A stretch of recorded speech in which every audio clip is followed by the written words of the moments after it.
अस्सलाम वालेकुम स्टूडेंट। हम एग्जांपल सॉल्व कर रहे हैं जिसमें हमने पहले उसका ग्राफ बनाया, फिर अब इस फंक्शन को हम न्यूमेरिकली देख रहे हैं कि फंक्शन कब इंक्रीज करेगा कब डिक्रीज करेगा।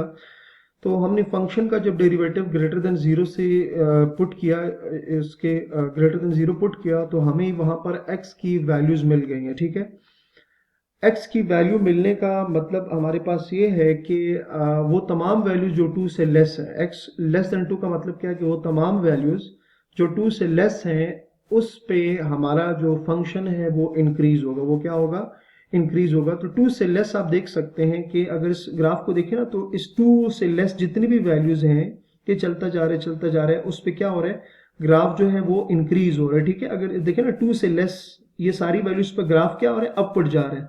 ठीक है, तो जैसे जैसे आप 2 के करीब जाते हैं तो आपका जो ग्राफ है वो इंक्रीज कर रहा होता है। लेकिन यहां से कहां से स्टार्ट हो रहा है? 2 से छोटी जितनी भी वैल्यूज हैं उसके ऊपर ग्राफ जो होगा वो इस तरह से इंक्रीज कर रहा होगा। कहां से कहां तक? माइनस इन्फिनिटी से 2 तक जो है वो ग्राफ आपका इंक्रीज कर रहा होगा। ठीक है, तो ये बात बिल्कुल ठीक है, ग्राफ के अकॉर्डिंग भी यही आ रहा है कि आपका जो ग्राफ है वो माइनस इन्फिनिटी से लेकर 2 तक देख सकते हैं। माइनस इन्फिनिटी से लेकर 2 तक जो ग्राफ है वो क्या हो रहा है? इंक्रीज हो रहा है। तो ये भी आपको यहां से आइडिया हो गया। सो हम लिखेंगे माइनस इन्फिनिटी से 2 तक ग्राफ जो होगा f जो है वो क्या करेगा? इंक्रीज करेगा। f is in increasing. ठीक हो गया। अच्छा, अब रह गया लास्ट जो पॉइंट है डिक्रीजिंग के लिए। तो उसके लिए आपने लेट करना है कि f of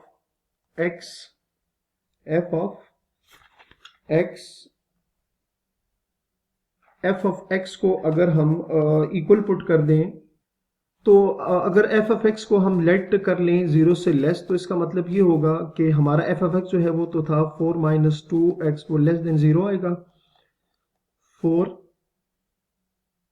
less than 2x, और यहां पर अगर x की वैल्यू फाइंड करें तो 4 डिवाइडेड बाई 2 आ जाएगा। x जो है वो ग्रेटर देन क्या आ जाएगा? 2 आ जाएगा। ठीक है, इसका मतलब ये है कि हमारा जो फंक्शन है वो डिक्रीज करेगा कब? जब आपका x ग्रेटर देन 2 होगा। तो उसको वेरीफाई करेंगे। अब देखिए ना, जैसे जैसे आप 2 से बड़ी वैल्यू लेते जा रहे हैं आपका जो ग्राफ है वो डिक्रीज होना स्टार्ट होगा। कहां तक डिक्रीज होगा? मतलब 2 से लेकर इंफिनिटी तक ग्राफ जो है वो डिक्रीज ही करता जा रहा है। तो 2 से बड़ी बड़ी वैल्यूज कहां तक? इंफिनिटी तक। तो ग्राफ क्या कर रहा है? डिक्रीज कर रहा है। तो ये भी बिल्कुल सही आ रहा है। तो यहां से हमें पॉइंट मिल गया कि कि 2 और 2 से ग्रेटर जितनी भी वैल्यूज है कहां तक? इन्फिनिटी तक। जो f है वो क्या होगा? वो आपके पास डिक्रीज करेगा। सो f इज क्या है? डिक्रीजिंग। इसी तरह स्टूडेंट एक और एग्जांपल है वो भी हम देख लेते हैं ताकि आपको जो कंसेप्ट है ये बेहतर से क्लियर हो सके। लेट्स से एग्जांपल में फंक्शन हम चेंज कर देते हैं। एग्जांपल है determine the values of x for which f defined as. हमारे पास फंक्शन है f ऑफ x is equal to X square plus 2x minus 3। ठीक है, और इस पे आपने चेक करना है कि x की किन वैल्यूज पर ये इंक्रीजिंग है और किन वैल्यूज पर ये डिक्रीजिंग है। तो ये इंक्रीजिंग है और किन वैल्यू पर जो है डिक्रीजिंग है। ठीक हो गया।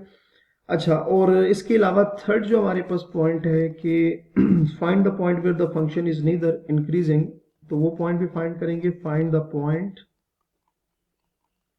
पॉइंट where the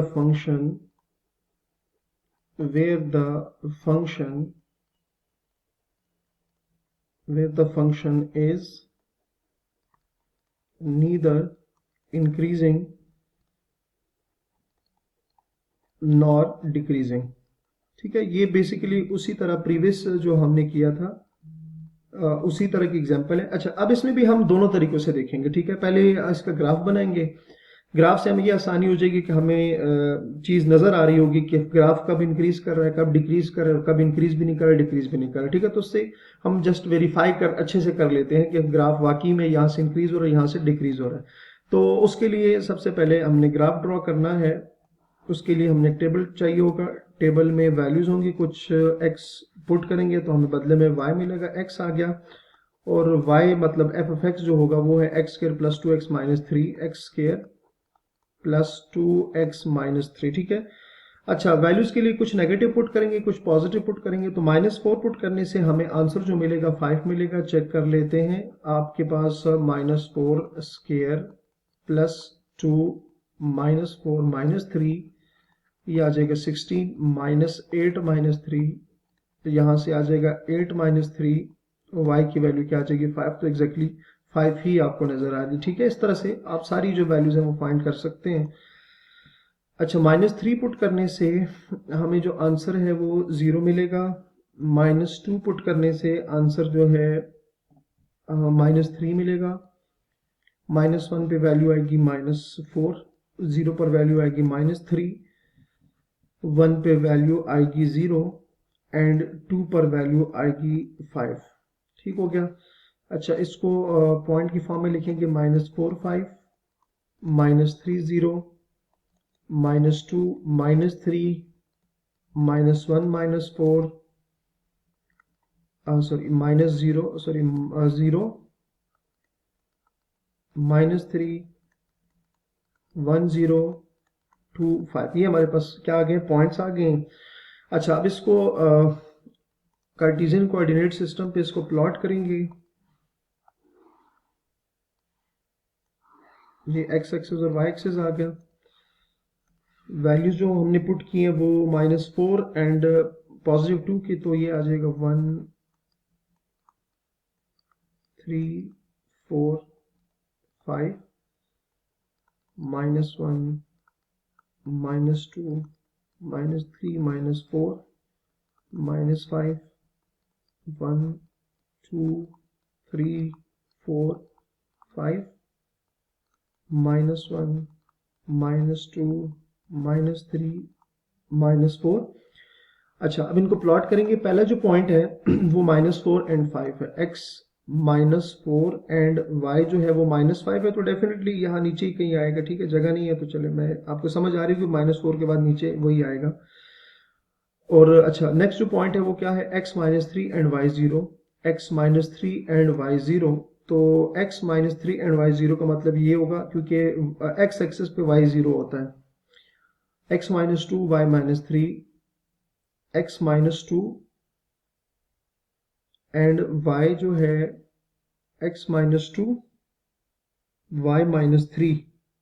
अच्छा ठीक है, x -2 एंड y -3, यहाँ थोड़ी सी x -4 सॉरी, यहाँ थोड़ी सी हमने मिस्टेक की है। पहला जो पॉइंट था, पहला पॉइंट हमारे पास क्या है, -4 एंड y 5 है, तो x -4 एंड y 5 का मतलब ये वाला पॉइंट बनेगा। ठीक है, वो हमने उल्टा लिख दिया था। अच्छा, दूसरा ये ऑलरेडी हो गया। नेक्स्ट है जी x -2 and y -3, x -2 and y जो है वो -3, ये तकरीबन ये बनेगा। x -1 and y -4, x -1 y -4, x -1 and y -4, ये पॉइंट बन जाएगा।